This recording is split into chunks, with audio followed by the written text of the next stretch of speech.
Hello and welcome to Southwest Scale Modelling. In this video we're going to be doing a preview, not a review, a preview of the, how do we say this, the Zhengdefu, Chinese knockoff company essentially, SU27 Flanker B in 1/48 scale. So quite a big model really, quite a decent box art as well. Yeah, that's not a bad picture at all for what it is. This is a second-hand kit, hence it's a bit battered, but that's by the by. So let's have a look at the parts. So first of all, here is the top of the fuselage. Now, if you know your flanker kits, this is a copy of the Academy kit with a few little differences. I don't know if that's on purpose or not, but essentially it is a copy of the Academy kit. It's not a bad copy, but don't expect the Academy quality. So here's the top fuselage, the single-seater version. Let's try and get that in there so you can see. And this is being filmed on a web camera, so it's not the best, and the lighting could be better. But there we go. It is recessed detail. There are rivets all over the place. It's a little bit soft, but I would compare that softness and the detail to Copro model kits. Have you ever seen that? Seen their SU25? That's quite soft. There's nothing stopping you from actually running a scribing tool or a blade inside the lines just to sharpen it up a bit. And if you want to take a panel wash to it, it will just go a bit better. But they're not shallow at the same time, so it should be okay. Another thing to notice is that the actual texture of the paint, sorry, the plastic, it's not pebbly, but it's not smooth. You can feel it's smooth to touch, but if you get it in a certain angle in the light, which you're not going to be able to see on this video, there's a slight pebble to it, very slight pebble. So I can't imagine that being much of a problem. You just take like a piece of, some fine sandpaper or nice fine sanding sponge, you just quickly rub over the plastic, brush out all of the dust out of the detail which you've created, and do that. It won't take long to smooth it out, but it's just still, even in its current state, I think it would be pretty much okay. Decalling, well, or decalling, whatever you want to call it, that could be a bit of a different matter with the decals themselves, and we'll come to those in a little while. So there's the top, no problem at all there. Again, well, one thing worth noting is that the actual Academy kit, which this is a copy of, comes with the wings actually already moulded onto the fuselage. So you open the box and you're greeted with that, with the wings. This one, they've decided to basically chop the wings off, so you will have to deal with a seam line, which just basically runs along here. Again, it doesn't seem to be any fine detail there, so you're not going to obliterate it by sanding it and filling and sanding. So that's the main difference on the top, but essentially, yes, it is Academy. Bottom fuselage. Let's have a look at that. Again, if you know your flanker kits, I've built a couple of the Academy kits, which are very good. I do like them. But this is it. Now, I paid about £15, including postage, off eBay for this one. The reason why I got it was just essentially curiosity of the kit, because I couldn't really find any detailed reviews or anything online, which is understandable because of the kit it is, of this particular model kit. So this is just a bit of a preview, just to fill that gap if you're interested in building one of these things. Okay, but there you are. You can see the detail there. It is there. It doesn't show up so well on the camera, but trust me, it's there. Next we have the actual sprue with the wing parts, stabilizers, and all the rest of it. You can see there. Okay, now you may notice a few bits are missing. That's because I've taken some parts off the sprue already to do a bit of a comparison and line them up. But essentially, it's all there. Okay, again, if you can see it, bit tricky, sort of there. Again, recessed detailing, a little bit soft, but there are rivets and there are details there, so it's not too bad. Okay. Next one is the actual sprue, which contains the landing gear, cockpit, etc., and the nose cone. Now, one of the shortcomings of the Academy kit is that the nose is not quite the right shape. Now, if you're not too fussy, you'll be absolutely fine.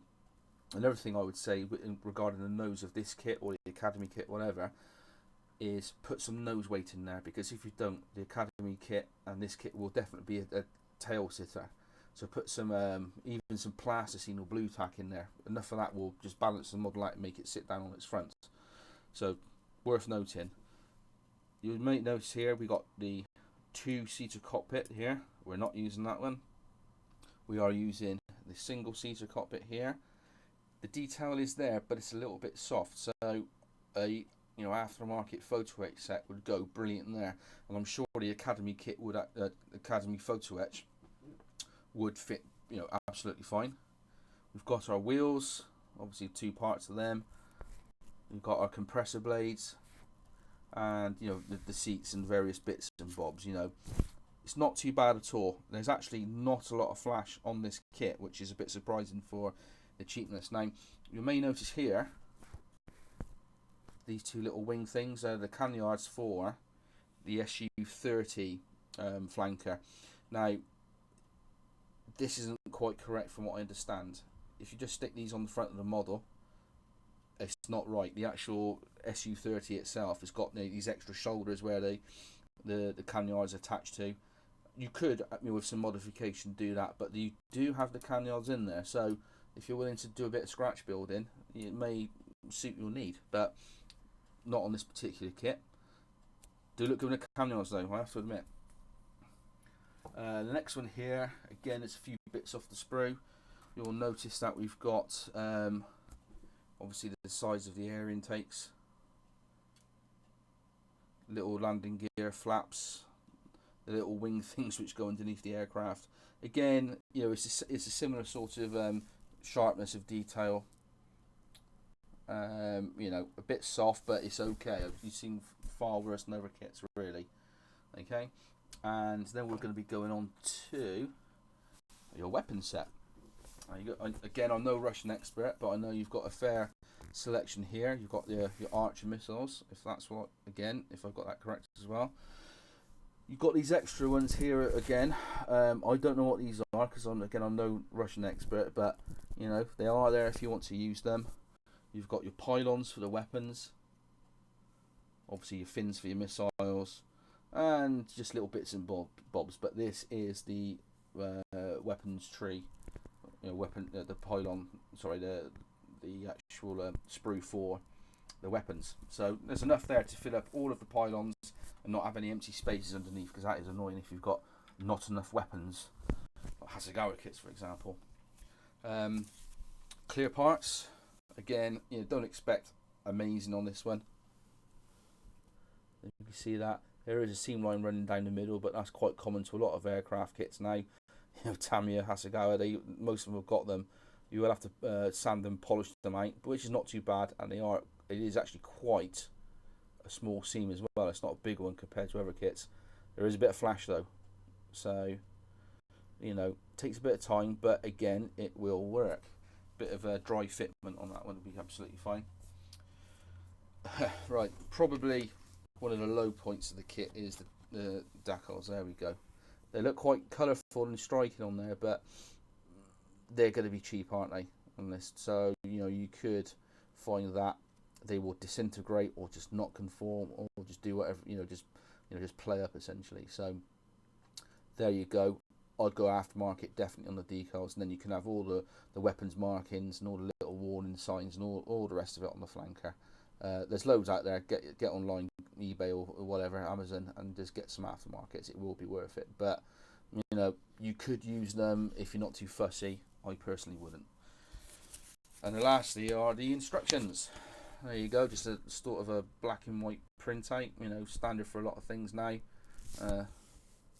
Nice man there saying read before assembly, so he looks quite friendly, doesn't he? Yeah, but again, it's gonna be basic. There's not gonna be much to it. It's just gonna be a basic breakdown. It's not much really point showing these instructions really.